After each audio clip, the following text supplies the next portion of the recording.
presidential campaign. Matthew, I think my over-under on Republican votes today was probably about 5. I was actually sort of surprised that there were 11 votes. What was your reaction? I wasn't that surprised. I thought it would be somewhere in the neighborhood of 7 to 10. It ended up at 11. I mean, obviously the story isn't the 10 or 11 or the 11 that stood for principle. It's the 199 that didn't, and who basically welcomed a 21st century political typhoid Mary into their midst, being a carrier of disease that's infected the entire Republican Party for a lengthy period of time. It's not just, I think one of the things, Chris, we don't focus on enough is what's behind all this, and what is the original sin of all of this that has led us here. It's not a denial of the school shootings. It's not a denial that Joe Biden won. It's not a denial that 9/11 happened. It's a denial of words in our original document, which that it was self-evident truth that all men are created equal. That's what's led us here, because we've never dealt with that disease in our country. You know, there was a vote today that was a public vote, right, in which you have 199 members of the Republican Party voting to keep Marjorie Taylor Greene on her committees, 11 dissenting. Yesterday, you had another vote about sort of exile, right? It was about Liz Cheney, I think, who's number 3 in leadership, whether she'd be kicked off leadership. That was a secret ballot. You had 61 Republicans that wanted to kick her off for the sin of voting to impeach the president. And what I found striking about that is so much of the interpretation of House Republicans and Republicans in general is about the political calculations they're making. They don't want to get crosswise of Donald Trump, et cetera. This was a secret ballot. I think people need to take seriously the real beliefs of the members of the Republican Party and caucus as driving much of this.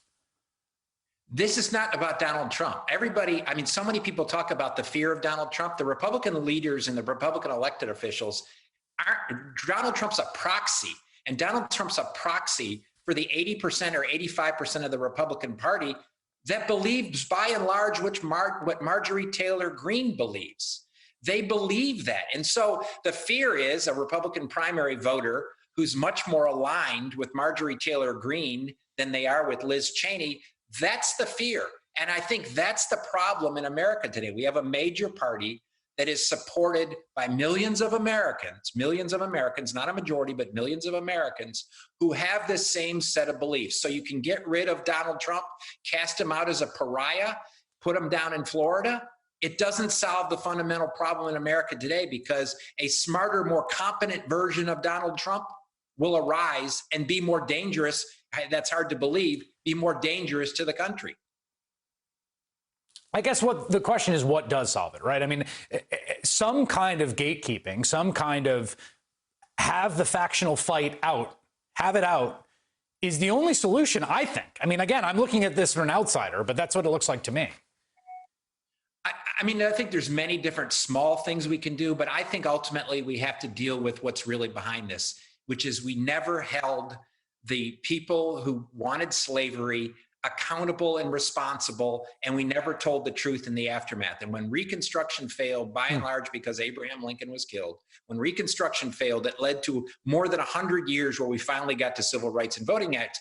And you can draw a straight line, as I've said before, you can draw a straight line between the failure of Reconstruction and the inability to tell the truth about our country, all the way through Emmett Till and Medgar Evers and Martin Luther King, all the way up to Heather Heyer, and all the way up to police shootings that are unjustified.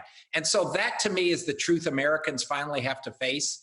That's going to resolve our problems. When we finally face the truth, there is a segment of the population that does not believe all men and women in America are created equal. That's the fundamental problem. All right, Matthew Dowd, speaking my language with the Reconstruction riff. Thank you very much. I appreciate it.